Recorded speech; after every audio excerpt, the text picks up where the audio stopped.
Saya ulang ya.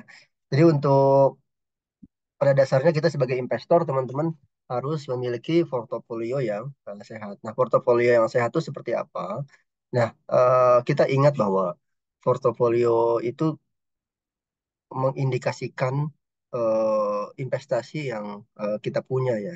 Nah, portofolio yang sehat itu ibaratnya jiwa yang kita miliki itu yang akan kita punya ya. Jadi kita harus seimbang gitu dengan saham yang kita punya. Jadi di situ nanti kita jelaskan bagaimana skema yang tepat buat menciptakan portofolio yang bagus gitu ya.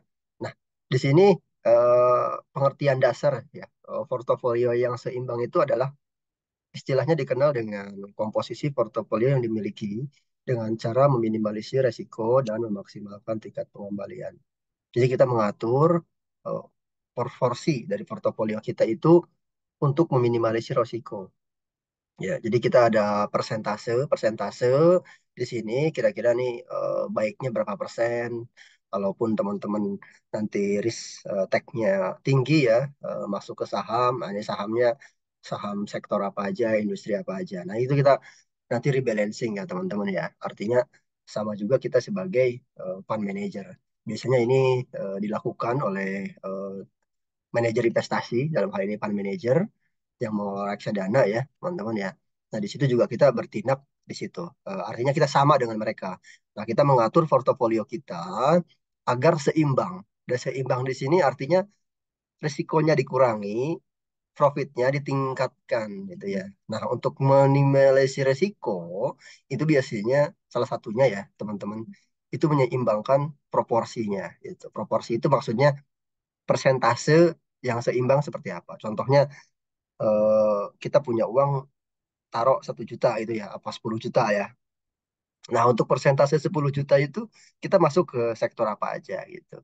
Nah, ini jauh lebih bagus, artinya meminimasi resiko. Karena resiko di pasar itu besar ya. Kalau kita artinya sebar resiko itu, nah itu bisa mengurangi risiko tersebut gitu. Contohnya mungkin teman-teman di sini ada yang 25% masuk sektor A, itu 20% masuk sektor B gitu ya.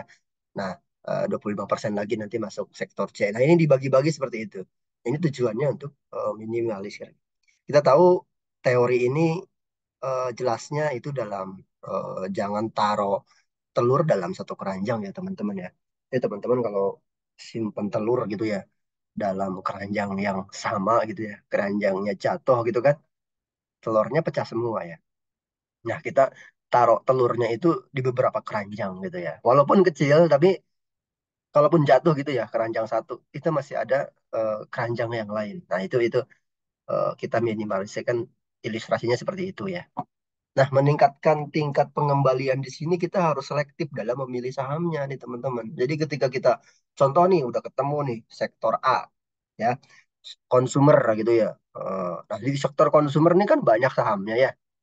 Ada beberapa saham, industrinya juga macam-macam juga di situ kan. Nah, kita tinggal cari saham-saham yang tingkat pengembaliannya paling tinggi. Walaupun nggak 100% benar ya, tapi setidaknya cari yang fundamentalnya bagus itu ya. Minimal dividennya, dividend payout ratio-nya di atas 50% gitu. Mungkin ROE-nya juga bagus gitu ya. Nah, itu kita masukin ke saham-saham tersebut. Nah, ini strategi itu ternyata diterapkan oleh ya investor tersukses di dunia yaitu Warren Buffett dan Charlie Munger nih. Itu saat membangun eh, Berkshire Hathaway ya hingga menjadi perusahaan besar saat ini ya. Beliau ini kan menjadi orang terkaya ya di dunia ya teman-teman. Nah, dan juga dia sering artinya kekayaannya sudah bagus lah. Artinya teman-teman sudah tahu dia menjadi investor tersukses ya di dunia juga nih teman-teman. Nah, dia menerapkan portofolio itu. Contohnya saat ini dia ada investasi ya di dia nggak masuk Tesla tapi masuk ke eh, sektor yang baru sebetulnya yaitu BYD ya, mobil listrik dari China. Jadi Warren Buffett juga masuk situ. Ketika itu orang heran kok dia masuk situ nggak masuk Tesla gitu ya. Kita tahu sekarang bahwa BYD adalah penjualannya mengalahkan Tesla. Dan saat ini efisiensi yang dilakukan oleh BYD itu sangat bagus ya, sehingga dia mendominasi pangsa pasar mobil listrik. Dan saat ini ekspansi dari BYD sudah masuk ke Eropa dan juga Indonesia saat ini ya teman-teman ya, dia akan bangun pabrik juga di Indonesia. Nah ini strategi BYD adalah dia menerapkan efisiensi dan juga fokus ke baterai ya, untuk menjadi komoditas utamanya, bukan lagi jualan mobil sebetulnya dia ya. Jadi baterainya juga bisa diekspor gitu. Nah, Baron Buffett bisa melihat potensi itu. Kenapa dia nggak kok beli Tesla gitu? Karena Tesla mungkin dia luxury ya dari sisi harga premium, dari sisi harga penjualannya gitu. Nah, ini juga dia mendiversifikasi sebagian portofolionya ke sektor yang mungkin agak baru gitu ya bagi kita gitu teman-teman. Nah, ini yang perlu kita ambil dari sisi positifnya ya teman-teman. Jadi ketika ada peluang baru, nah investasi yang ada itu dia rebalancing sebagian sahamnya. Mungkin kalau yang dari Coca-Cola dia beberapa saham yang sudah lama mereka jual dulu ya. Nah itu pindahkan ke sektor yang lain. Artinya mendiversifikasi produk yang ada ini penting ya teman-teman. Nah, langkah untuk membangun eh, portofolio investasi yang seimbang dalam hal ini teman-teman perlu kita ada beberapa langkah ya yang perlu kita cermati ya teman-teman ya. Ini yang pertama adalah tentukan tujuan investasi. Jadi kita sebagai investor awam ataupun investor yang sudah lama itu kita tentukan dulu tujuan investasinya ya. Jadi tujuan investasi ini macam-macam ya. Jadi teman-teman mungkin dalam hal ini yang masih mahasiswa ya nanti buat keperluan nikah mungkin ya ataupun nanti mau beli rumah ataupun yang lain itu bisa ditentukan dari sekarang. Nah, ini beberapa tujuan mungkin pertama bisa menyiapkan pendidikan buat anak ya teman-teman ya. Jadi kalau yang sudah punya anak masih kecil gitu ya ataupun yang baru rumah tangga itu bisa kita siapkan dana investasi di sini untuk menyiapkan pendidikan anak. Mungkin nanti buat 20 tahun ke depan gitu ya. Seperti itu. Nah, ini mencapai kebebasan finansial, tujuan utama pasti teman-teman nanti ketika pensiun nih teman-teman punya passive income ya. Dalam hal ini aset kita akan bertumbuh gitu ya. Nah, di sini ini tujuan umum ya teman-teman ya untuk mencapai kebebasan finansial. Artinya ketika kita tua, maka aset kita yang akan bekerja gitu. Dalam hal ini kita cukup menikmati dividen gitu ya, capital gain dari investasi kita saat ini teman-teman. Nah, mengamankan aset dari inflasi, ya kita minimal ketika tujuan investasi itu, teman-teman, capital gain yang kita hasilkan ini minimum ya sama dengan inflasi. Ya, kalau inflasi kita saat ini 3 mungkin sampai 4% ya teman-teman minimal di situ sama gitu. Artinya nilai uang kita itu nggak terdisrupsi oleh inflasi itu teman-teman. Itu tujuannya ya. Nah, maka dari itu ini penting ya menentukan tujuannya. Nanti membeli barang dan rumah ya teman-teman juga silakan kita fokuskan di situ, nanti menyiapkan dana masa tua dan hari tua. Ini tujuan umum ya teman-teman ya. Jadi tentukan dulu tujuannya. Nah kalau tujuannya nanti buat trading, nggak apa-apa teman-teman. Tapi itu kita alokasikan sebagian gitu. Jadi nanti sebagian mungkin buat investasi jangka panjang ya. Dalam hal ini tujuan investasinya. Nanti yang kedua kita juga ada sebagian buat investasi buat apa artinya spekulasi itu trading teman-teman ya. Spekulasi cerdas namanya. Nah, tentukan jangka waktu ya. Dalam hal ini, jangka waktunya mungkin kalau teman-teman mahasiswa di sini ataupun Bapak Ibu semua yang mungkin nih ada uang ya dingin gitu ya. Nah, bisa juga tentukan jangka waktunya. Kira-kira nih berapa lama gitu. Nah, kalaupun jangka pendek ya teman-teman lakukan trading dengan cara yang benar gitu ataupun swing yang dengan cara yang benar. Nah, mengatur risk and money management. Nah, ini juga penting teman-teman ya bahwa ketika kita tadi sudah punya uang dan kita harus mengatur ya. Artinya portofolionya harus jelas nih kira-kira berapa persen buat eh, saham tertentu ya. Terus juga atur dulu posisi money management. Arti money management di sini biasanya ya minimum itu kita ada cash gitu ya. Selalu ada cash di RDN kita gitu. Jadi ketika ada hal-hal yang tidak kita inginkan, itu kita masih ada dana untuk recovery di situ ya teman-teman. Gitu. Nah, yang terakhir di sini diversifikasi. Nah, tadi sudah kita bahas ya, diversifikasi ini juga sesuatu yang penting ya, teman-teman ya, diversifikasi. Artinya diversifikasi ini tergantung profil teman-teman. Ini teman-teman dalam hal ini contoh saya risiko apa bisa menanggung risiko moderat gitu ya. Mm-mm. Ya, ataupun yang tinggi gitu ya. Kalau yang tinggi maksudnya teman-teman bisa tolerir risiko itu lebih dari 50%. Artinya itu cocok ke saham. Tapi kalau yang moderat ya itu fokusnya diversifikasinya ada ke obligasi ya teman-teman ya. Jadi ada obligasi sebagian, nah nanti ada reksadana juga teman-teman itu ya.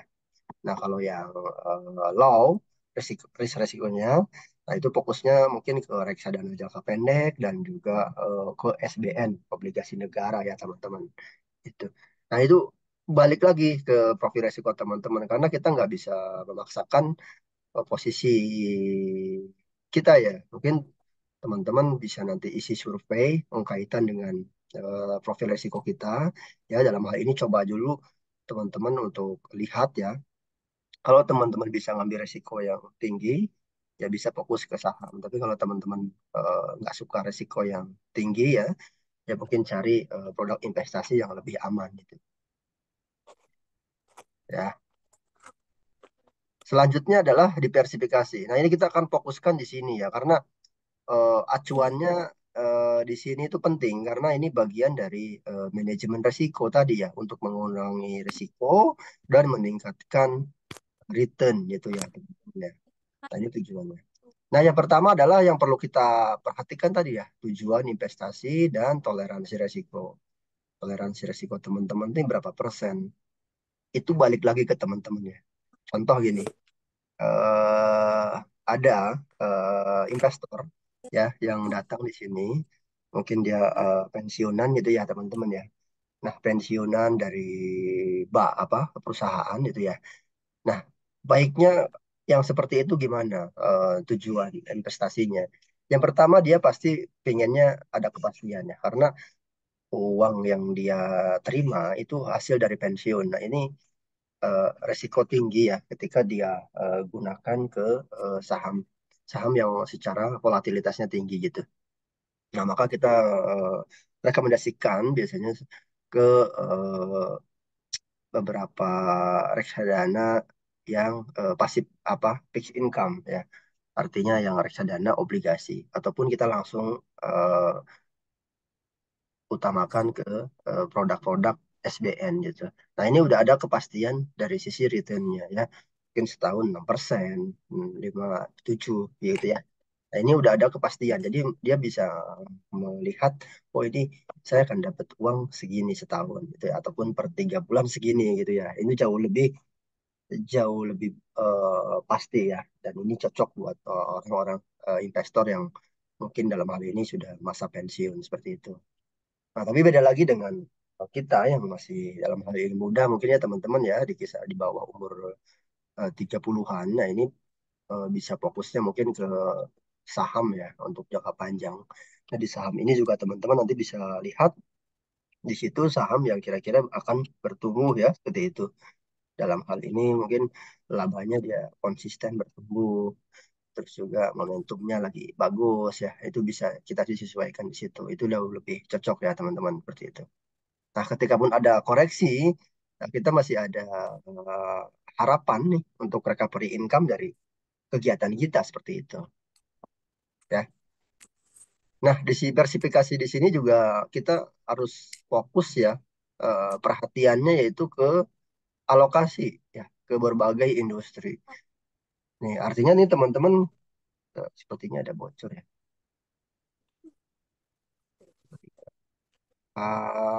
Nih, tidak bisa dibantu, kayaknya ada bocor suaranya. Oh iya, ini udah positif. Oke ya. Di sini kita juga harus alokasikan ke berbagai industri. Jadi teman-teman kalaupun masuk ke saham semua nih ya, portofolio kita ya. sekarang masuk ke saham. Nah, di sini kita harus alokasikan ke berbagai industri. Ya, mungkin teman-teman saat ini yang lagi bagus ya, industri di sini eh, seperti industri keuangan ya, ataupun perbankan gitu ya. Nanti sektornya finansial ataupun keuangan gitu teman-teman. Nah, di sektor nanti industrinya juga banyak ya. Di keuangan ini ada bank ya, ada asuransi, terus ada leasing ya, dan juga lain-lain. Nah, ketika teman-teman mau masukin ke sektor tersebut juga teman-teman harus pilih industri yang kira-kira paling menguntungkan gitu ya. Nah, di antara keuangan yang saat ini itu yang paling menguntungkan adalah sektor perbankan. Nah, kita sudah dapat nih perbankan, oke ya. Nah, di antara perbankan itu teman-teman juga harus short lagi ya. Mungkin oh ini yang perbankannya adalah perbankan yang buku 4, buku 3, buku 2 gitu ya. Pilih yang mana. Itu juga pasti agak bingung juga. Nah, teman-teman harus cek di situ kira-kira yang profitnya paling besar nih industri perbankan di bank buku berapa sebetulnya. Oh, ternyata bank buku 4 ya. Dan secara kapitalisasi pasar itu kapitalisasi pasar apa perbankan yang paling besar ya teman-teman. Gitu. Nah, di situ juga kita bisa cek mana bank-bank tersebut. Oh, ternyata kita alokasikan ke bank-bank kan seperti BRI, Mandiri, BNI, BCA ya teman-teman ya, seperti itu. Nah, itu bisa sudah menjadi kesimpulan. Kalau sudah ada ketemu saham-saham itu, nah itu sudah bagian dari kesimpulan. Nanti tinggal kita apakah kita masuk ke semua saham itu atau ke satu atau dua saham gitu. Itu jauh lebih simpel untuk membaginya ya. Jadi ini seperti kita apa melihat analisa industri dari top down ya, dari atas ke bawah gitu. Analisa sahamnya ya. Nah, di sini juga ada evaluasi risiko dan volatilitas. Jadi banyak indikator ketika diversifikasi itu teman-teman harus cermati ya. Salah satunya evaluasi risiko dan volatilitas. Karena volatilitas di pasar juga cukup kuat ya. Apalagi saat ini nih teman-teman kalau kita lihat ya market ya setelah ada euforia dari pemilu ya saat ini kecenderungan konsolidasi lagi gitu ya gitu. Nah, ini ketika konsolidasi seperti ini artinya saham-saham itu sebagian ada naik dan turun cukup lebar ya teman-teman ya. Nah, ini teman-teman perlu ketahui di situ bahwa dalam jangka pendek ada risiko yang besar, tapi untuk jangka panjang saya kira secara umum momentum pemilu nih cukup bagus ya teman-teman. Nah, yang terakhir adalah adanya kita perlu memperhatikan yang namanya dividen gitu. Karena dividen untuk investasi jangka panjang ini sangat penting ya. Nah, ini acuan juga buat perkembangan dari kinerja perusahaan. Ya, biasanya kalau dengan dividennya besar, itu dia kinerja secara full year di tahun tersebut itu cukup bagus ya. Nah, dividen di sini juga ada macam-macam ya teman-teman ya. Pada dasarnya ada dividen yang secara umum cyclical. Cyclical dalam hal ini dia ketika harga acuan ataupun dia mendapatkan pendapatan yang bagus, dia akan membagikan dividen yang cukup besar. Tapi di situ ada volatilitas harga yang cukup signifikan. Contohnya saham-saham cyclical di komoditas ya, seperti batu bara, nikel, logam, minyak, dan lain-lain. Nah, ini sangat tergantung dengan harga komoditas tersebut. Ya, kita tahu 2022 itu adalah puncak dari harga komoditas ya. Harga minyak kan ketika itu tinggi ya, harga batu bara, harga logam dan lain-lain itu sangat tinggi. Nah, tahun tersebut atau 2023 itu puncak dari kenaikan saham-saham di sektor komoditas itu. Nah, ketika kita masuk di tahun itu, ya mungkin kita happy ya, dapat dividen besar. Tapi di tahun sekarang ataupun setelah dividen itu, nah itu sudah mulai pasti koreksi ya teman-teman. Karena harga komoditas tersebut juga sudah mulai turun kembali. Nah, ini komoditas ataupun sektor yang secara siklikal ataupun ketika harga tertentu naik ya, booming gitu. Nah, saat ini mungkin yang masuk yang belum ya puncaknya seperti properti ini juga masuk kategori saham siklikal teman-teman ya. Nah, nanti ketika properti booming biasanya nih harga apapun EPS ya, laba dari perusahaan-perusahaan properti juga akan meningkat signifikan. Nah, di situ pasti juga akan bagi dividen yang cukup signifikan. Tapi pasti ada puncaknya di situ ya. Nah, ketika puncaknya nih, teman-teman jangan lupa untuk keluar ya di situ. Nah, nah ini yang perlu kita perhatikan bahwa dividen secara umum bisa sangat berpengaruh, yang perlu kita perhatikan untuk diversifikasi.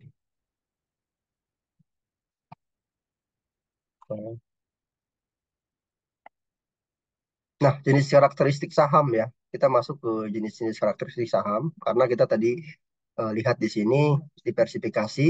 Nah, selanjutnya kita lebih fokus ke sahamnya di sini ya.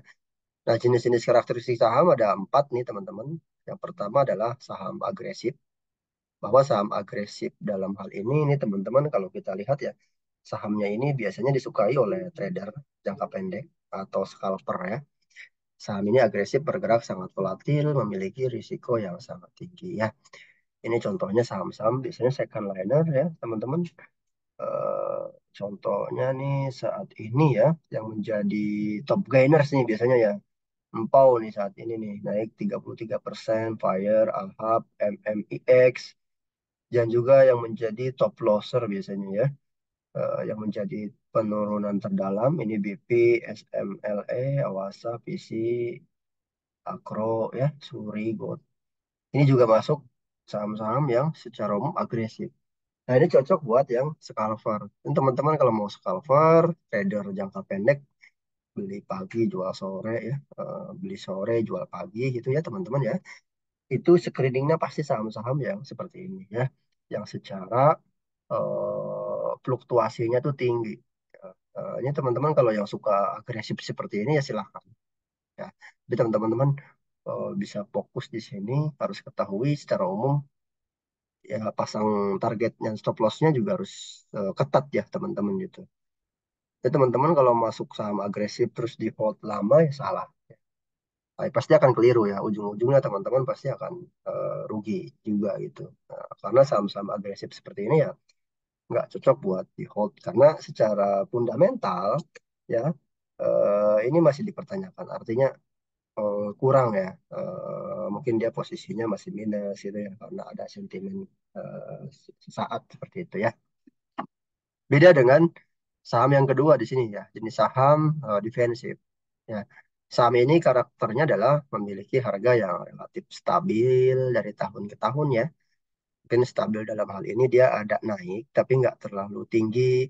Ketika turun juga nggak terlalu dalam ya teman-teman ya. Umumnya emiten ini termasuk dalam kategori emiten sektor yang produknya kita pakai sehari-hari, seperti consumer good ataupun perbankan ya. Nah, di consumer goods seperti ini contohnya ada Indofood ya, ICBP gitu ya teman-teman ya, ataupun KLBF ya, KB Pharma itu harganya nggak terlalu bergerak ya, liar seperti itu. Dan kita bisa lihat mungkin pergerakan tahunannya cenderung stabil ya teman-teman gitu. Coba lihat nanti kita cek ya secara chart beberapa saham agresif maupun yang defensif nih teman-teman. Dan juga di sini ada perbankan. Perbankan juga kalau kita lihat cenderung stabil ya. Ketika krisis pun ataupun ada gejolak ekonomi dia biasanya turun nggak terlalu signifikan ya teman-teman ya. Dan yang ketiga ini beda lagi yaitu saham income. Saham income ini kategorinya yaitu saham yang rajin membagikan dividen kepada pemegang saham. Biasanya yang rajin membagikan dividen ini saham yang sudah mature ya. Artinya dia sudah secara operasional perusahaan manajemennya sudah cukup bagus ya, teman-teman ya. Nah, contohnya di sini banyak yang teman-teman bisa cek ya di indeks IDX High Dividend, jadi 20 saham yang sering membagikan dividen ataupun stabil ya membagikan dividen itu pasti saham-saham tiap tahun ya yang membagikan dividennya cukup besar gitu. Nah, kadang juga masuk saham di sini saham cyclical. Nah, mungkin tahun 2022-2023 ini ada saham-saham seperti saham Adaro gitu ya. Nah, itu saham batu bara sebetulnya ya. Karena di tahun itu dia bagi dividen cukup signifikan ya. Itu teman-teman. Nah, ini perlu kita ketahui juga. Tapi yang stabil itu biasanya saham-saham yang sudah mature ya. pemimpin seperti bank ya, Big Bang ya, terus juga ada Astra Internasional, itu grup Astra ya, itu sering megangkan dividen dan cenderung stabil nih teman-teman ya. Grup-grup tertentu juga sama. Saratoga juga kadang dia kalau ini cukup bagus ya bagi dividennya. Ini teman-teman nanti ada grup apa lagi nih? Ada grup Jarum ya, terus eh, grup yang sering itu ada Tankop ya, eh, Anin juga sering. Ini bagi dividen ya teman-teman ya. Artinya grup-grup tersebut udah cukup bagus ya pengelolaan manajemennya. Maka dia saham yang dia atau perusahaan yang mereka kelola nih rajin untuk membagikan dividen gitu. Nah, yang terakhir ini lebih ini lagi ya daripada saham agresif yaitu saham spekulasi ya. Saham spekulasi ini saham yang kategorinya ini biasanya tidak mencerminkan kondisi keuangan yang baik. Namun volume perdagangan cukup tinggi, harganya sangat fluktuasi. Ini hampir sama dengan yang agresif, tapi ini lebih ke spekulasi ya. Mungkin kalau yang agresif dia volatil, tapi didukung mungkin oleh sentimen ataupun laporan keuangannya ya, kinerjanya gitu. Jadi kalau yang spekulasi ini lebih ke saham yang secara tiba-tiba naik gitu ya tanpa ada apa aksi korporasi ataupun isu apapun gitu. Nah ini lebih ke spekulasi ya. Teman-teman nanti silakan dari beberapa empat saham ini kira-kira mana yang cocok ya buat teman-teman. Karena secara umum pendekatannya berbeda-beda. Contoh dalam hal ini Pak, kayaknya saya cocok nih di saham income gitu ya. Tiap tiap tahun gue dapat dividen gitu. Nah, teman-teman strateginya apa? Berarti strateginya adalah biasanya buy and hold ya, buy and hold, buy, simpan gitu ya. Ataupun bisa buy menjelang adanya dividen. Nanti jual ketika ex-date dividen itu. Ada juga yang seperti itu ya. Nah, ini kita tinggal cari, biasanya orang akan riset laporan keuangannya, kira-kira nih akan dividen tahun depan berapa gitu. Dari sekarang dia udah mulai riset gitu ya. Ataupun yang tahun kemarin nih 2023 saham apa yang kira-kira akan dividennya besar gitu di tahun 2024 ini. Dia udah mulai ancang-ancang nih untuk masuk saat ini gitu ya seperti itu. Berbeda dengan yang saham defensif. Nah, kalau defensif dia lebih cocoknya ya udah untuk amankan diri ya, lebih cocoknya ya uang gue yang penting safe di situ, dia bisa masuk di situ ya teman-teman ya di saham konsumer maupun perbankan untuk lebih investasi jangka panjang ya yang defensif ini. Beda lagi dengan yang agresif. Kalau agresif kita lebih fokus ke scalper ataupun trading jangka pendek gitu teman-teman. Jadi semua jenis saham ini kita harus perlakukan dengan cara yang berbeda. Jangan sampai teman-teman ketika fokus ya saham income, tapi teman-teman malah menggunakan strateginya yang saham agresif. Itu saya kira agak keliru ya teman-teman. Nah ini contoh portofolio yang sehat teman-teman. Ini contoh saja ya, tidak ada rekomendasi untuk beli ataupun jual nih teman-teman. Tapi dalam hal ini kita bisa perhatikan persentasenya ya teman-teman ya. Yang dimaksud diversifikasi ini seperti apa? Jadi yang pertama, nah yang biru ini teman-teman ya, ini adalah sektor keuangan. Nah di sini adalah saham BRI ya. Jadi di sektor keuangan juga nanti lihat dia apakah industri perbankan, industri tadi leasing, asuransi dan lain-lain ya gitu. Nah, di sini dia pilihnya perbankan. Oh, perbankannya udah apa nih? Oh, dia yang tadi buku 4 ternyata ya. Dan dari buku 4 itu kan ada beberapa bank. Ternyata dia pilih BRI gitu. Nggak apa-apa, ini nggak salah. Mau bank yang lain mungkin boleh. Contohnya ada BCA, ada BNI, Bank Mandiri juga nggak apa-apa. Yang penting dia buku 4 gitu ya. Seperti itu. Nah, di bawahnya juga ada yang 20% dalam hal ini, yaitu sektor konsumer ya. Nah, sektor konsumer ini defensif ya. Tadi kita lihat ya, defensif semua ini BRI dan Indofood ya, teman-teman ya. Nah, ini 20%. Secara dia juga bagi dividennya stabil juga nih, teman-teman ya. Juga masuk dia ke saham kategori income juga nih ya, income juga. Nah, selanjutnya adalah sektor jalan tol ya, dalam ini infrastruktur, yaitu dia pilih jasa marga 20%. Ya, karena kita tahu diversification itu ya teman-teman ya. Nah, Jasa Marga di sini secara kinerja bagus teman-teman ya. Ya BUMN yang sehat juga dan proyek-proyek yang dia belikan itu tolnya itu sudah mature, artinya tolnya itu yang paling sering digunakan oleh orang. Jadi secara pendapatan ini jauh lebih stabil dibandingkan BUMN karya yang lain ya seperti Waskita, Wika gitu. Itu kan konstruksinya dia lebih ke jalan tol yang baru gitu ya. Nah kalau Jasa Marga yang sudah mature, sudah jalan dan ini cukup stabil dari sisi cash flow dan lain-lain. Jadi pemilihannya cukup oke ya. Nah selanjutnya adalah ESA. Nah, ini saham cyclical sebetulnya masuknya ya, yaitu dia komoditas. Ya, teman-teman bisa dicek ya, ini proporsinya cuma 20% karena saham cyclical ini kadang kalau ya harga komoditasnya dia turun nih teman-teman ya pasti dia akan juga akan turun. Ini kalau kita lihat juga performa kinerjanya ya di 2023 ini turun nih teman-teman. Jadi 10% nih saya kira udah cukup ya teman-teman ya untuk masuk ke saham ESA ini. Gitu. Dan yang 10% ada di Harta ya. Harta nih saham logam ya, yaitu dia jualan atau distributor emas perhiasan ya teman-teman ya, emas perhiasan. Nah, secara fundamental ini cukup bagus Harta di data ini teman-teman.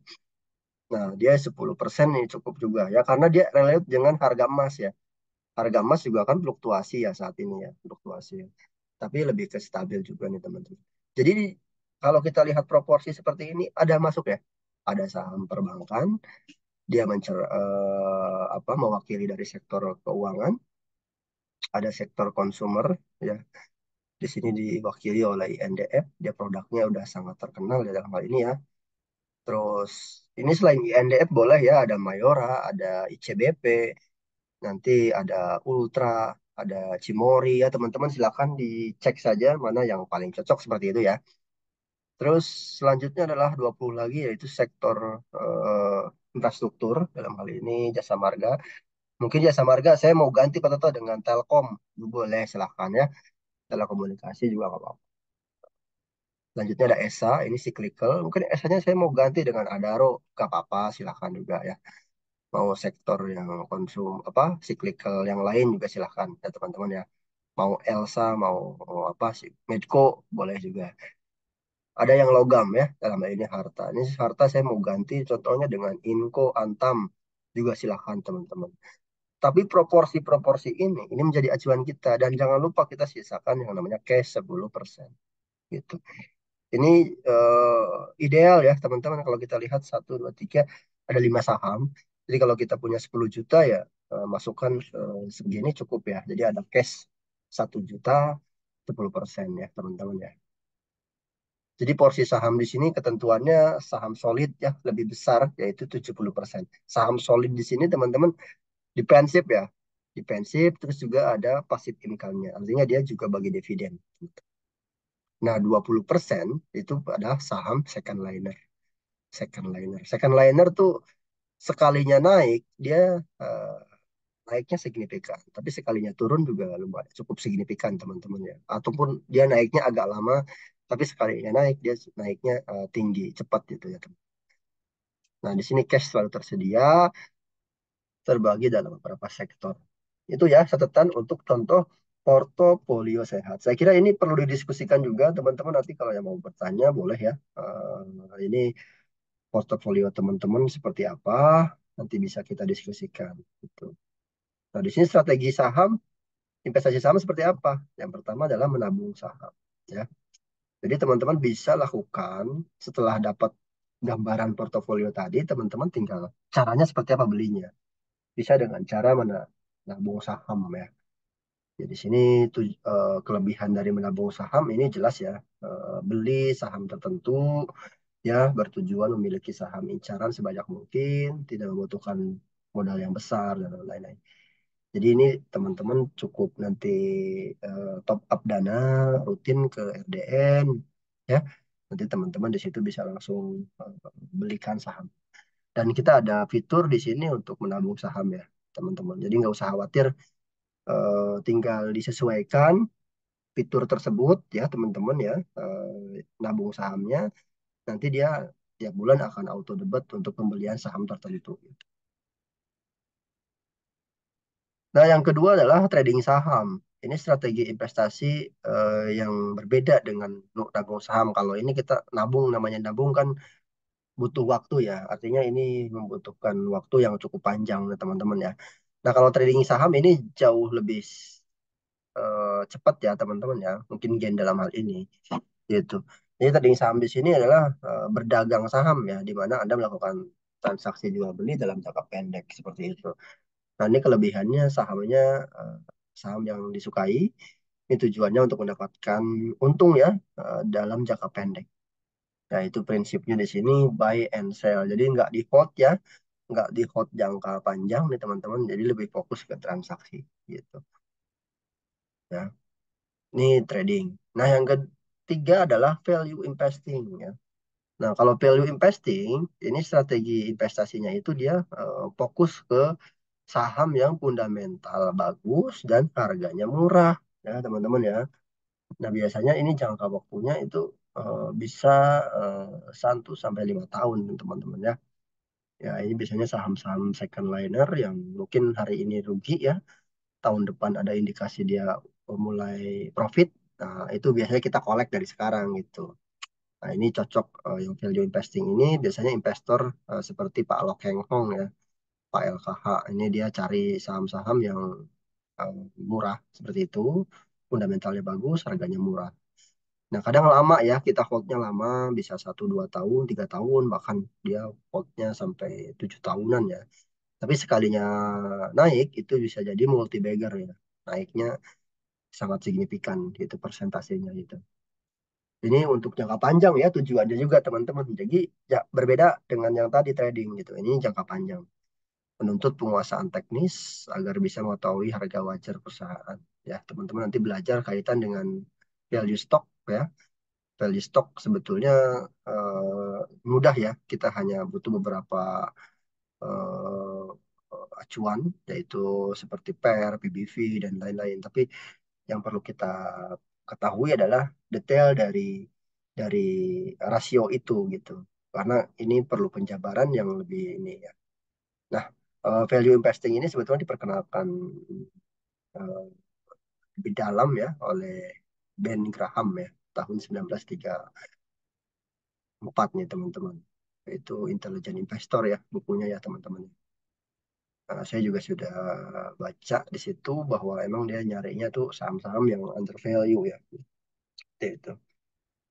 Nah, ini keuntungan lainnya dia juga memberikan untung yang eh, berlipat ya.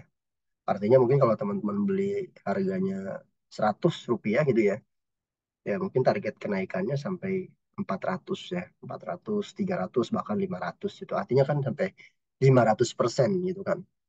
Nah, ini nih saham yang seperti ini menarik ya teman-teman. Tapi ya ini kadang kita harus menunggu yang cukup lama itu.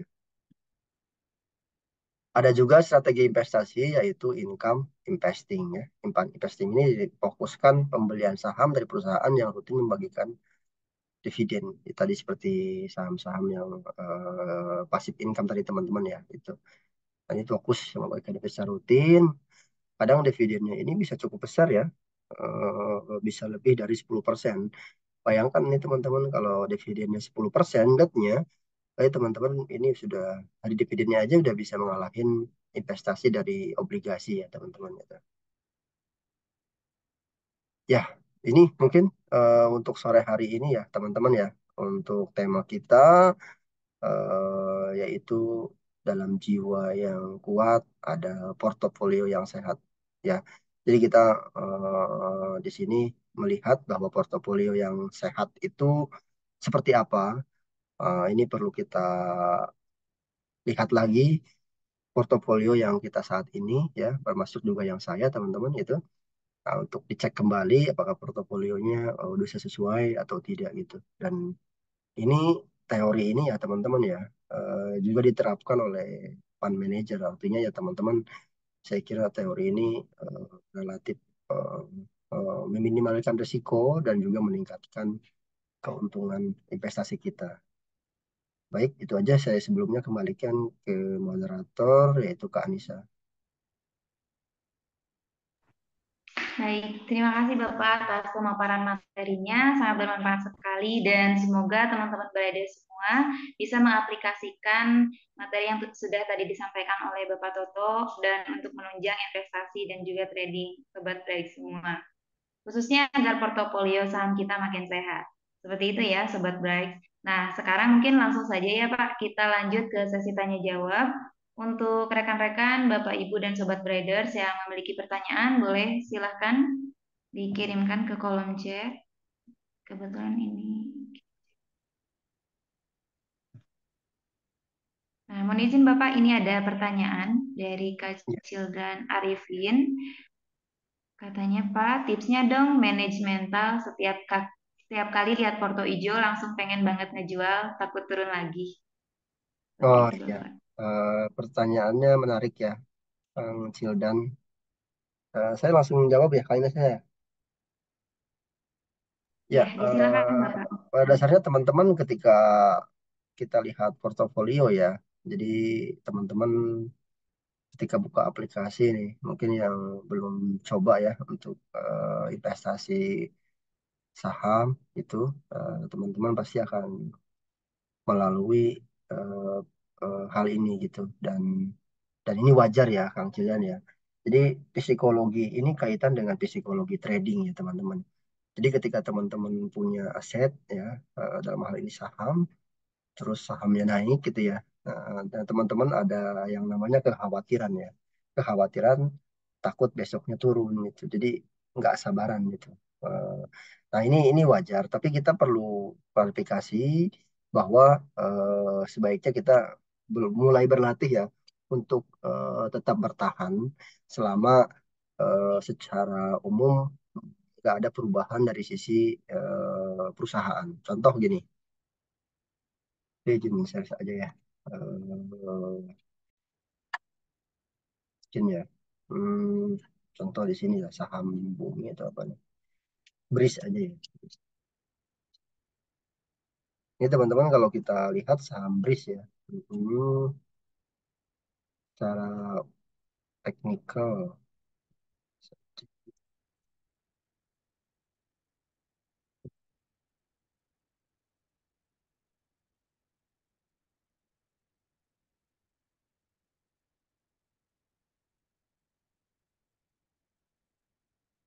ya, ini bulanan ya. Nah ini ada pengalaman juga nih Kang Cildan dan teman-teman bahwa eh, di sini ya saham BRIS tahun 2020 tuh ya. Saya cerita pengalaman pribadi aja.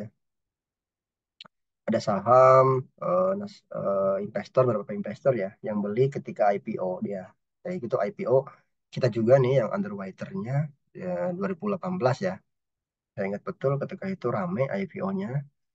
Tapi dia setelah IPO sahamnya kok nggak gerak. Artinya nggak kemana-mana gitu ya saham ini. Nah di sini kan orang ditahan tuh sabarnya ya sobat teman-teman. Mungkin di sini udah ada, aduh, ada harapan nih saham kok 2 bulan setelah IPO kok nggak kemana-mana gitu ya. Setelah itu ya udah simpan aja kan. Oh 1 tahun kemudian kok malah turun gitu ya. Ini kan dari 5.000, dari 6.600 ya. Tertinggi dia 655, kembali turunin di 2019-nya ya ke 460. Nah, kita hold dulu aja sampai 2020. Kok malah makin turun karena kayak di sini hmm, ketika itu udah mulai ada isu ya kaitan dengan BRICS ini. Terus dia malah makin turun gitu ya. Nah, di sini udah mulai naik nih ya. Ada harapan seperti itu. Dia mulai hijau ya teman-teman ya. Nah, ketika balik modal, dia udah nggak tahan nih di antara 600 ya. Karena udah menunggu lama gitu ya. Dia akhirnya dijual di kisaran level mungkin 650 ya di sini. 650 ya takutnya dia turun lagi ya. Ternyata dia malah naik terus ya seperti itu ya. Nah di sini ada baru keluar dia ada isu setelah harga kalau nggak salah 900 ya 1000 ya teman-teman ya 900 sampai 1000 lah baru dia keluar isu Oh, untuk merger ya teman-teman ya. Jadi BRIS ini dulunya kan BRI Syariah ya. Dia di merger ke Mandiri Syariah dan juga BNI Syariah. Nah, di sini langsung ngapung sahamnya kan ya, teman-teman. Ditambah COVID lagi di sini. Nah, ini kan makin bank di bank ketika itu isunya dia bank digital ya lagi rame banget di sini. Akhirnya makin naik gitu teman-teman. Nah, also dari kejadian ini teman-teman kita bisa cek ya ketika kita udah mulai hijau nih portofolionya dan secara kinerja sebaiknya baik-baik saja. Lebih baik ya kita tujuannya buat jangka panjang ya kita hold saja gitu ya. Kita hold saja karena ini fundamentalnya masih bagus gitu ya. Dan nanti matchernya justru pas kita lagi hit and hit tuh lagi saat ini mungkin lagi top the pop ya. Nah itu baru kita jualan itu teman-teman. Nah ini nggak mudah saya ngomong kayak gini nggak mudah. Tapi pada dasarnya teori seperti itu itulah yang paling tepat menurut saya gitu ya teman-teman ya. Mm. Mungkin kita nggak bisa juga jual di puncak, tapi setidaknya kita jual mungkin di kisaran 3.000. Dan investor yang tadi saya ceritakan itu dari keduanya ini sangat berbeda. Dia sangat menyesal ketika dijual di level mungkin 650 ya. Dan dan ada yang dijual di kisaran 2.000 ya itu sangat beggar ya teman-teman. Dia punya 500 mungkin hampir 300% ya kenaikannya gitu. Nah, di sini teman-teman pastikan ketika ada isu ataupun hal yang lain kita harus lebih tenang ya, melihat melihat gitu. Dan teman mungkin kalau untuk jangka panjang ya fokus untuk jangka panjang gitu. Dan kecuali mungkin teman-teman swing gitu ya, swing trade ataupun scalper, yaitu bang kita nggak melihat fundamental perusahaan. Hijau dikit dia langsung buang kabur gitu, nggak melihat di sisi apapun itu. Nah, tapi kan kalau yang saham secara fundamentalnya bagus, kita buat perspektif untuk jangka panjang ya kita jualnya nanti ya sesuai kalau sudah sangat booming ya, harga valuasinya sudah mahal ya. Kalau lihat valuasi kan mudah teman-teman, tinggal cek di situ PBV-nya dibandingkan dengan saham yang sektor yang sama, kalau lebih tinggi ya sudah kita jual gitu kan. Seperti itu. Jadi itu psikologi yang wajar ya, Kang Cildan ya. Jadi Kang Cildan ini punya saham apa, boleh nanti kira-kira untuk jangka panjang seperti apa, nah, ini sama juga. Nah untuk yang BRI juga sama ya kasusnya teman-teman. Ketika itu kan kita secara umum ketika krisis ya 2020 itu orang panik juga ya teman-teman ya. Tapi panik juga dan BRI ketika merger dengan adanya gabung dengan PNM ya dan Pegadaian itu di situ pada panik juga adanya right issue ya teman-teman ya. Nah, ini juga eh, di situ sebetulnya pada orang pada keluar ya di area harga 3.000-an ya teman-teman di sini ya. Ini kalau untuk jangka panjang cukup bagus ya teman-teman. Nah ini sudah all time high baru nih ya teman-teman. Nah saya kira ini bisa masih lanjut ya gitu. Nah perspektif seperti itu ada gejolak ya wajar nih. Yang penting kita dari sisi manajemen perusahaan itu nggak ada yang aneh. Aneh itu dalam pengertian gini, perusahaannya normal gitu ya. Walaupun ada berita-berita yang seputar sentimen biasa aja. Kecuali mungkin tiba-tiba labanya dia drop gitu ya. Dari dia cuan 60 triliun, tiba-tiba tahun depan dia langsung turun sampai 30 triliun, setengahnya gitu ya hilang ya. Nah itu jadi tanda pertanyaan, kenapa gitu. Nah, tapi kalau kalau secara kinerja bagus, terus hanya isu dikit-dikit digoreng gitu ya, nah itu kita fokus aja teman-teman, mungkin di hold ya seperti itu. Tapi beda kasus dengan yang namanya Unilever. Unilever nih kalau kita riset lagi ya teman-teman, kenapa dia turun terus? Itu karena EPS ataupun laba dari perusahaan ini juga kalau kita lihat turun ya. Jadi orang sekarang lihatnya Unilever nih tiap tahun turunnya berapa penjualannya, itu kan. Jadi bukan lagi ekspektasinya naik, tapi udah ekspektasi turun nih teman-teman ya di Unilever nih. Karena also dia kinerjanya sekarang udah turun. Eh, dia puncaknya 2018 ya. Market share dia itu cukup besar ketika itu. Kalau nggak salah lebih dari 75% ya. Di ini di produk-produk Unilever nih 75%. Sekarang sudah mulai terkandas sampai saat ini kalau nggak salah saya di bawah 40 ya, 40%. Artinya kompetitornya mengalahkan produk Unilever di sini. Dan ini mulai turun lagi ya. Nah, ini mungkin masih ada indikasi buat penurunan lagi nih Unilever. Hati-hati ya teman-teman ya. Dasarnya itu dari mana? Semuanya itu dari sisi laporan keuangan ya, ataupun kinerja perusahaan. Kalau kinerja perusahaannya udah mulai merah, atau pertumbuhannya sudah mulai turun, apalagi dia bukan saham jenis saham cyclical. Kalau cyclical wajar ya, cyclical itu artinya dia berkaitan dengan harga komoditas gitu ya. Jadi kan kalau komoditasnya naik, ya pasti labanya naik. Yang anehnya itu kalau harga komoditas naik, tapi laba dia kok malah turun. Nah itu jadi kan pertanyaan. Nah itu berarti dia nggak manajemennya nggak benar gitu ya. Nah tapi kalau kalau saham seperti ini kan nggak relate dengan komoditas itu. Harusnya penjualannya itu harus bertumbuh gitu teman-teman ya. Seperti itu. Ini contohnya lagi ada di saham Sido ya. Sido nih tahun kemarin beberapa tahun ini bagus, beberapa tahun sebelumnya bagus ya teman-teman. Nah, tapi pas 2022 dia setelah COVID dia ada penurunan penjualan ya, langsung drop ya teman-teman ya. Ya, bayangkan ini dropnya bisa 50% ya teman-teman ya dari 1.000 ke 500 gitu teman-teman. Ya. Maka ketika ada laporan keuangan itu krusial untuk kita cermati ya. Apakah perusahaan kita ini bertumbuh ataupun malah mengalami perlambatan pertumbuhan seperti itu.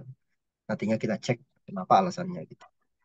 Mungkin itu Mbak Nisa ya, Kak Nisa ya. Ya, Bapak mau izin ada pertanyaan lanjutan nih dari Kak Cildan dan ada pertanyaan juga dari Kak Ardi, tapi kita ini dulu ada pertanyaan lanjutannya dari Kak Cildan.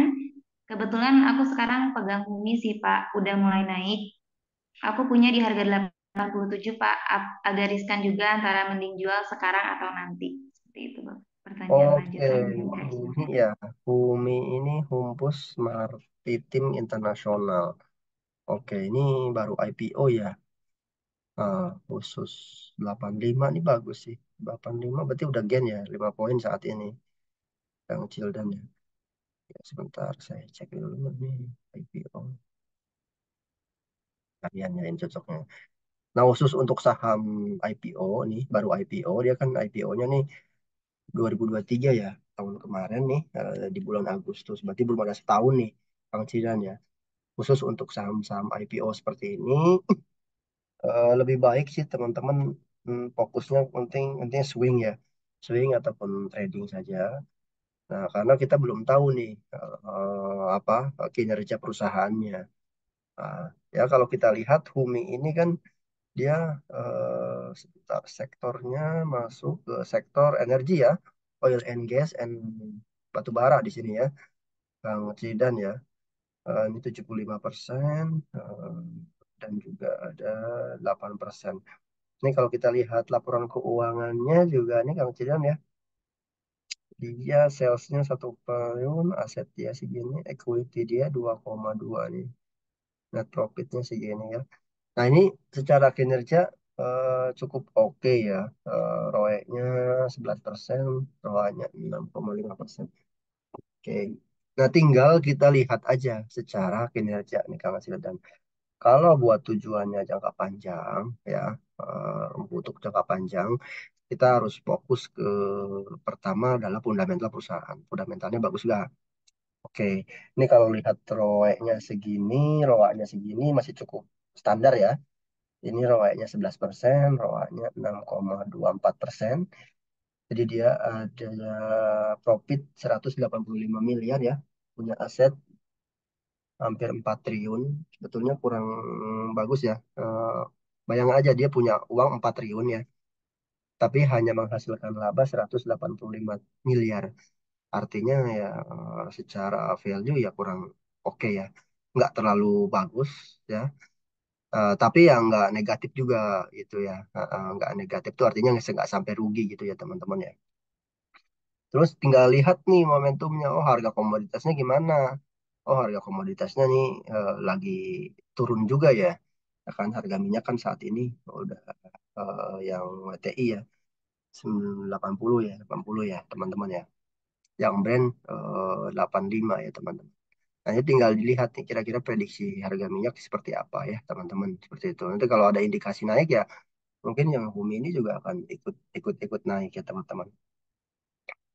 Nah, selanjutnya juga selain dari sisi fundamental perusahaan, tinggal lihat momentumnya.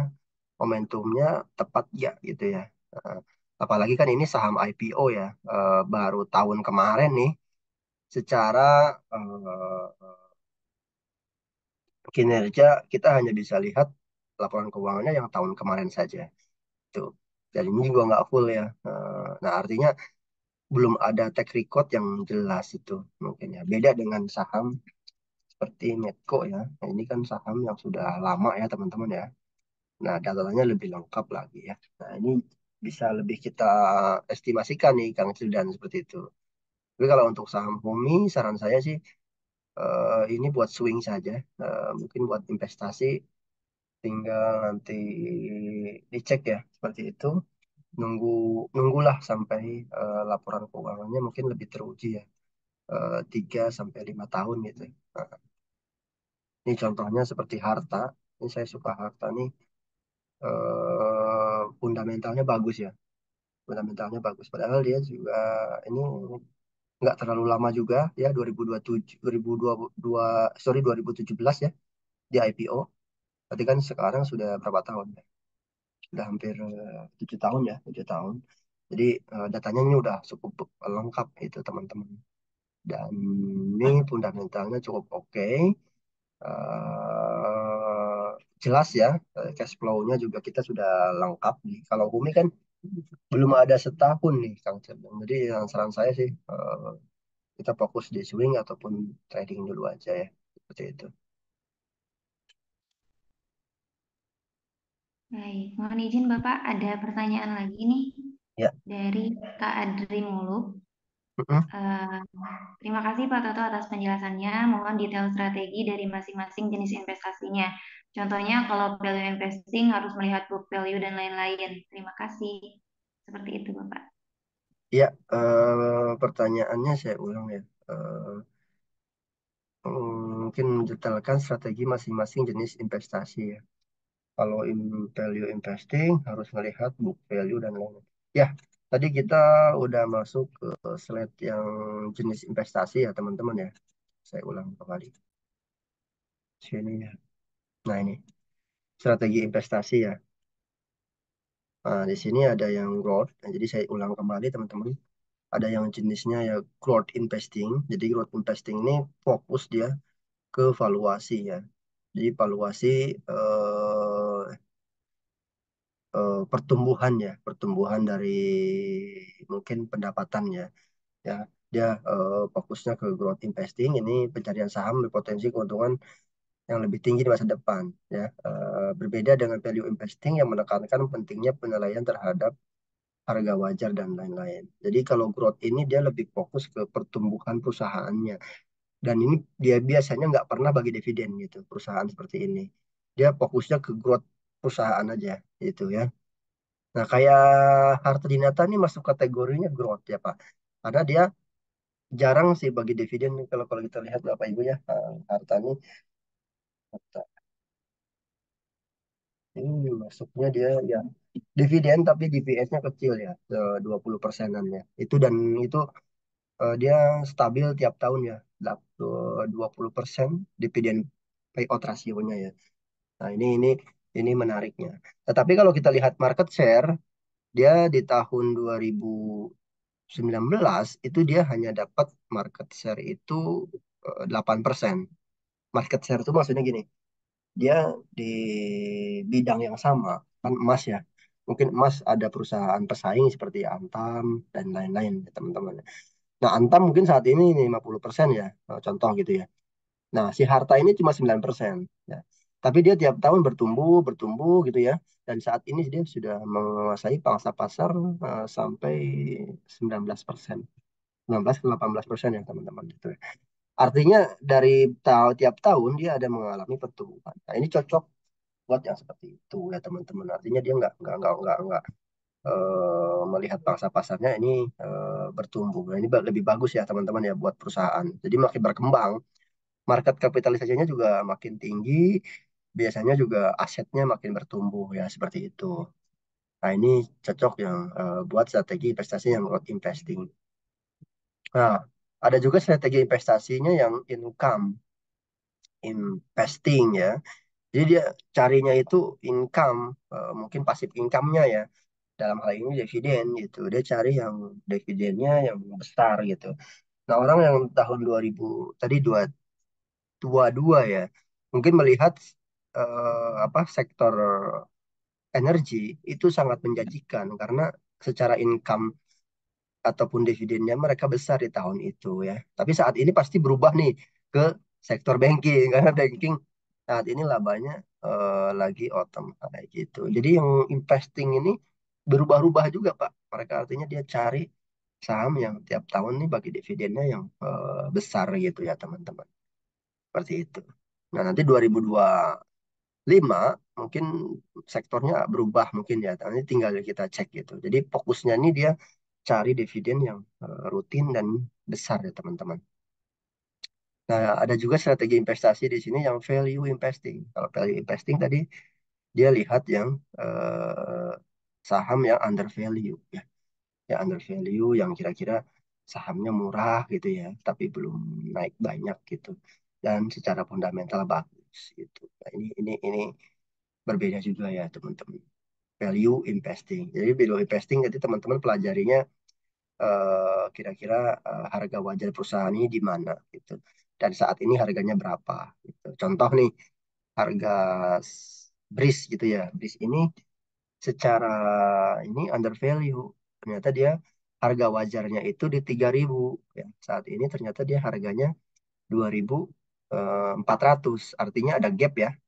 Ada gap 600 poin. Artinya ada potensi kenaikan dia 600 poin gitu ke harga wajarnya gitu. Jadi nih, ketika udah over value pasti dia jual gitu. Maka saham itu juga nggak di hold selamanya ya, tapi tetap juga ada istilahnya dijual dulu gitu. Ketika sudah mencapai titik yang secara umum menurut dia sudah mahal gitu. Nah, ini juga ada trading saham ya. Kalau trading saham nih dia carinya yang volatilnya tinggi ini teman-teman, volatilitas tinggi. Biasanya jadi top top gainers gitu ya teman-teman ya. Dia fokusnya di situ. Dan trading saham nih biasanya juga lihat dari sisi uh, awal perdagangan ya.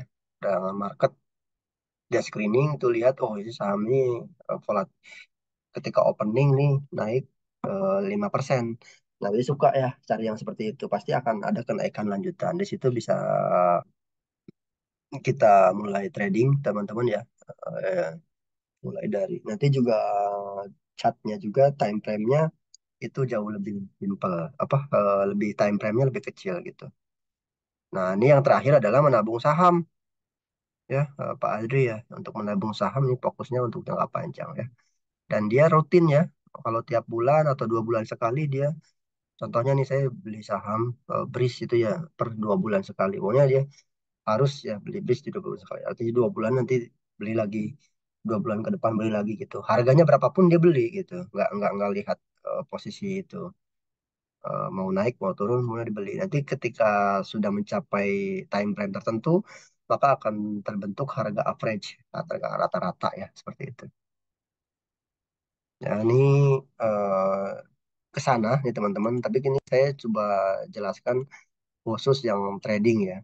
Nah, untuk yang trading ini kan saya gunakan yang time frame yang harian ya. Nah, mungkin agak kurang cocok ya, tapi kalau kita cek di sini kita harus cari saham-saham yang kira volatilitasnya tinggi ya. Nah, di sini saya cek bentar. Harga mover ada fire ya. Fire. Fire. Bentar. Nah, nah ini kan daily ya. Dailynya juga udah naik signifikan ya teman-teman. Nah, kita tinggal cek di sini yang time frame-nya jadi 15 menit. Tadi sesuai teori ya, 15 menit. Ini di 15 menit pertama nih teman-teman ya. Ini kan tadi sekarang tanggal berapa? 28 ya. 28. Ya, di 28 ini untuk pembukaan awal nih ya, jam 9 kan, dia langsung naik nih. Berapa persen dari 83 dia naik ke 88 ya. Ya, dalam waktu opening dia langsung gap up naik gitu ya teman-teman ya. Nah, ini yang kayak gini disukai oleh scalper ataupun trading. Nah, ketika itu dia langsung ngajar kanan buy biasanya ya teman-teman ya. Nanti tunggu beberapa saat ada kenaikan mungkin sampai 95 di sini 100 udah keluar ya teman-teman ya gitu. Nah, tinggal teman-teman ini besok gimana nih? Ini kalau kita closingnya saat ini masih bagus ya teman-teman ya. Closingnya di sini di 110. Berapa closing sekarang? 110 ya. Di harga tertinggi ini bagus nih. Nah, ini kemungkinan besok dia akan lanjut naik ya. Si Fire ini besok akan lanjut naik, tapi hati-hati. Ini ada bantingan besok. Nah, ini kemungkinan dia akan drop up langsung ya. Ada gap up kemungkinan besok. eh saya kurang tahu, tapi secara umum dia akan biasanya akan naik ya opennya di 15 menit pertama biasanya teman-teman. Nah, itu di waktu yang kita untuk jual sebetulnya kalau kita scalper ya teman-teman ya. Itu. Jadi melihatnya itu time frame yang digunakannya jauh lebih kecil gitu. Ya, tapi kalau teman-teman buat investasi nggak melihat ini sebetulnya lihatnya fundamental perusahaan ataupun lihat jangka panjangnya justru yang 1 minggu minimal ya 1 minggu itu 1 minggu 1 minggu kan ya kayak gini nggak cocok ya teman-teman fluktuasi tinggi gitu. Itu mungkin ya untuk menjawab pertanyaan Pak Adri. Bang, saya kembalikan ke Mbak Nisa. Ada pertanyaan lagi? Baik, terima kasih Bapak atas jawaban pertanyaannya. Mungkin karena waktunya sudah Ya, melebihi yang dijadwalkan, ya, kita tutup aja untuk webinar hari ini. Nah, ya. sebelum ditutup, sedikit yang bisa kita tarik kesimpulan di pemaparan sore kita hari ini bahwa portofolio tadi mengindikasikan jiwa yang kita miliki. Agar portofolio kita sehat, kita harus bisa mengatur porsi atau komposisi portofolio di saham yang kita miliki. Tadi salah satunya dengan diversifikasi. Seperti itu ya, sobat traders. Dan jangan lupa untuk selalu terus berinvestasi. Nah, untuk breeders dan insan brilian, bisa untuk install aplikasi Bright di Play Store atau App Store dan registrasi tanpa dikenakan biaya apapun. Tapi tidak hanya itu, Breeders dan Insan Brilian akan ada banyak acara webinar yang dapat Breeders dan Insan Brilian ikuti. Breeders dan Insan Brilian juga bisa akses edukasi BRI dan Analisa Sekuritas melalui website brights.id, menu edukasi, pilih Brights EduPes, pilih webinar yang ingin diikuti lalu klik daftar. Dan hati-hati pada fake akun di media sosial yang mengatasnamakan BRI dan Analisa Sekuritas. Pastikan Breeders dan Insan Brilian follow akun media sosial official BRI Dana Reksa Sekuritas yang sudah terverifikasi dan ada centang birunya.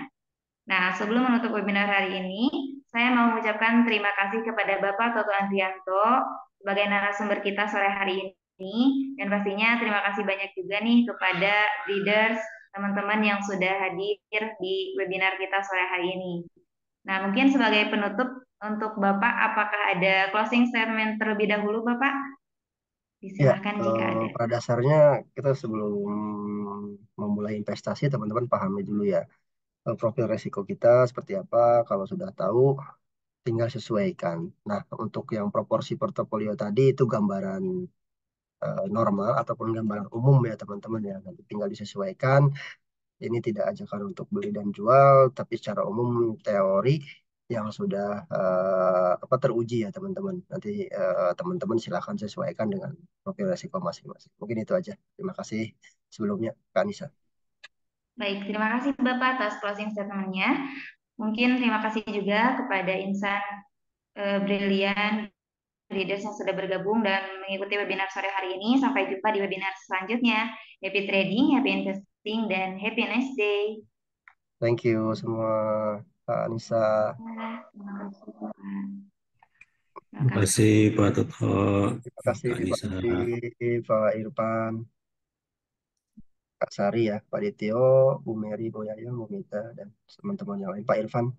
Izin admit ya teman-teman. Thank you. Pak Toto boleh nanya Pak, Oh gimana Pak? untuk di SPT Pak ya, Oh iya SPT. itu laporannya di mana Pak ya, yang untuk yang dividen itu? Ya Bapak bisa download aja Pak di tax report ya Pak ya. Yang cari Heeh. yang yang Bright Pro di situ tax report. Nanti Bapak tinggal download aja gitu.